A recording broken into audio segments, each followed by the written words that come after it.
Okay, so welcome everyone. Good morning. This is Georgia and Yanis, and we're from Agrono. And today we're going to speak about how Fudakai's supplier risk intelligence can help with transforming data into food safety action and how it can help with your supply chain becoming more resilient when it comes to predicting the risk. So starting off, we're going to check, before we dive into some live use cases, we're going to check some challenges and what we hear from the food industry, what we hear from the leaders in the food industry. We have realized that there's some supply chain disruptions and some key risk factors that influence the supply chain decisions. So some of those, you can check them around here actually. We'll start with the most important ones. We have heard from leaders that the production shortages and the disruptions in the supply chain are a huge problem. And then continuing with the geopolitical conflicts, this is also something very important, something that we hear from leaders, discussing it and sharing with us as a main challenge. We also hear about the trade barriers. This is also a very important challenge for them. And of course, the extreme weather events, climate change risks, these are all very important key risk factors that influence our supply chain. So what we also hear is that people working in those companies, food safety, food leaders, actually are very, the feelings that they get is that they're afraid of unexpected and new types of risks that they have not seen or dealt before. So they cannot be proactive. They actually become reactive because they haven't seen any of the risks before, so they don't know how to deal with them. The second most important challenge is that they're worried because they lack a comprehensive view of all external risks and hazards affecting the supply chain, so they cannot have a holistic view of what they should have a look at. And also, the last one, the most important challenge for them, is that they're frustrated because many of them are still performing critical risk intelligence in a manual or outdated way, which is something very time-consuming and something that is very frustrating for them. So moving on, we're going to check at some real-life scenarios, some use cases from our clients. And the first case we're going to look at is about a manufacturer, a large manufacturer. Actually, as you can see the info here, they have over 1,000 materials and ingredients, over 800 suppliers. So we're talking about large manufacturers. And basically what they shared with us is that they had the main pain point, they had a serious issue with one of the foreign suppliers. So basically a contamination event happened and they only found out after the recall. So it was late, basically, and they couldn't be proactive. As I said before, they were kind of reactive. So Yanis is going to show us what they did and how can they avoid this event in the future. So. Thank you so much. Thank you so much, Georgia. So first of all, these icons were very terrifying about yeah, afraid, worry. So I will try to bring again the positive part. So indeed, using all the data that are available right now in the global supply chain for the companies, for the suppliers, indeed we can help in providing the information and making this information about non-conformances very easy to be found and very easy to be used by the people that need to take the decisions. So what our clients are doing is that they are integrating in our platform, in Fudakai platform, all the information about the companies from which they are sourcing the ingredients, the companies that they are working together. So we have a customization module where they can add all the information about the company and the source ingredients as we are showing here. And then the platform is continuously monitoring all the information about food recalls, border rejections, inspection results, outbreaks, warning letters that are announced for this company.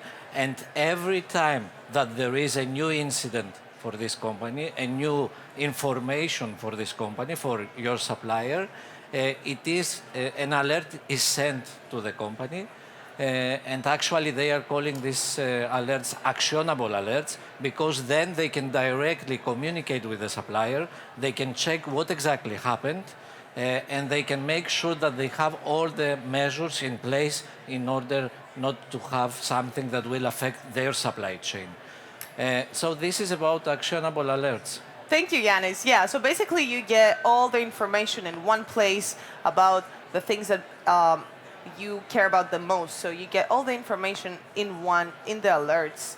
And then we move on to the second use case that we have here. This is again about a manufacturer who looks like the previous one. He has over 1,000 materials and ingredients. He's a large one, over 800 suppliers. And in this case, the problem was that when they onboarded a new supplier, they spent weeks gathering all the supplier's documents, something that's very time consuming, and of course the safety records for that supplier. So they shared with us that it's very time consuming to do this on their own, and it doesn't guarantee full transparency.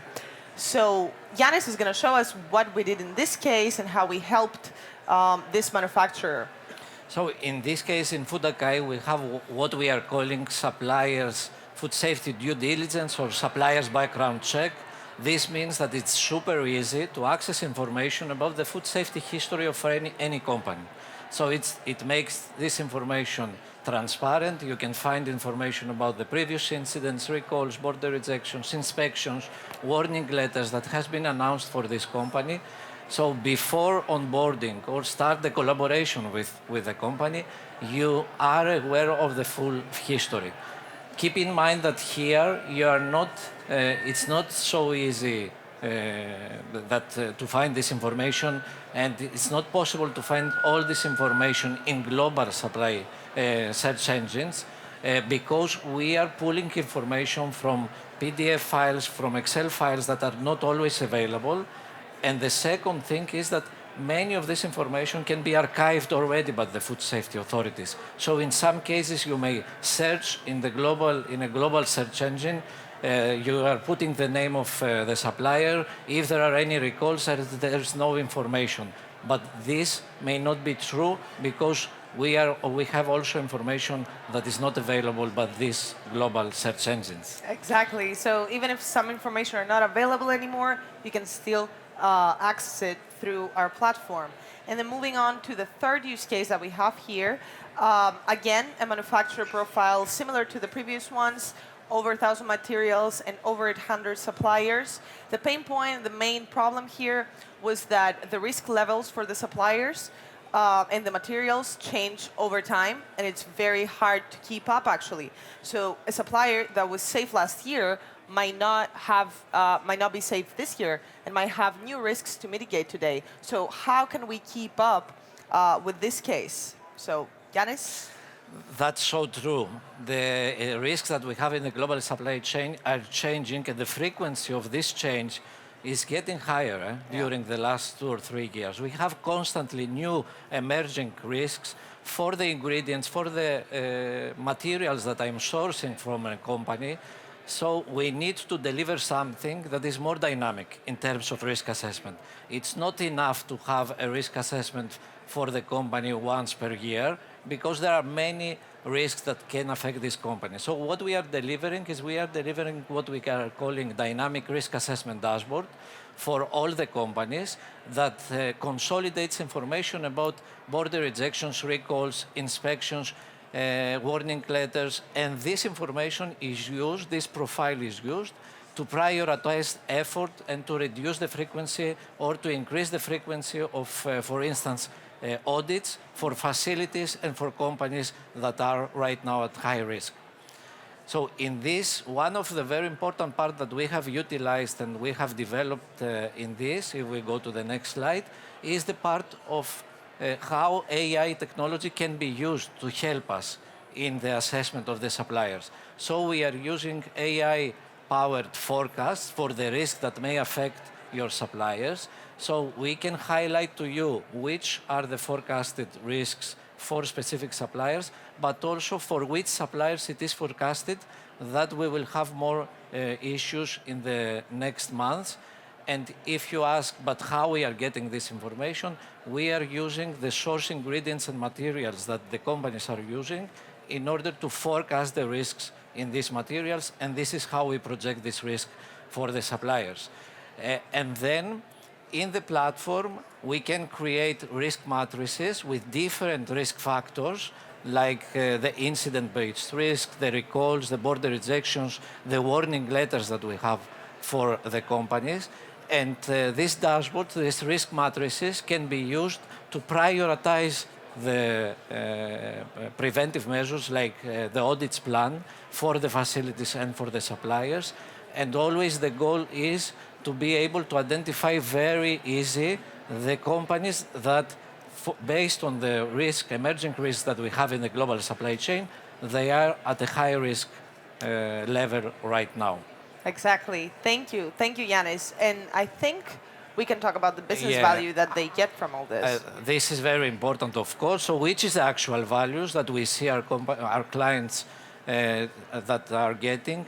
First of all, using all this information, then they feel sure that all the risks that may affect the companies that they are working with, the partners, the stakeholders that they have in their ecosystem, they know about these risks. So they can take these risks into account when they design the preventive measures. The second very important and practical thing is that instead of doing a lot of risk assessment tasks manually, we are helping them to automate these tasks, and they are saving a lot of effort. In some cases, it's weeks of time. And then, of course, the eventual goal is to design more efficient preventive measures like audits, testing plan, which can help them towards the risk prevention, to move just from reacting to preventing things. And of course, to prevent incidents that can be costly and can harm the reputation of a company. Exactly. Thank you, Yanis. I think we showed exactly how our clients dealt with the challenges they faced in the beginning. So if you want to learn more about this, you can also have free access to the app and get some free actionable alerts like those that we saw before. So feel free to scan the QR code. And of course, you can visit us at the booth 28 so we can continue the discussion. Thank you so much, everyone. Thank you for your attention.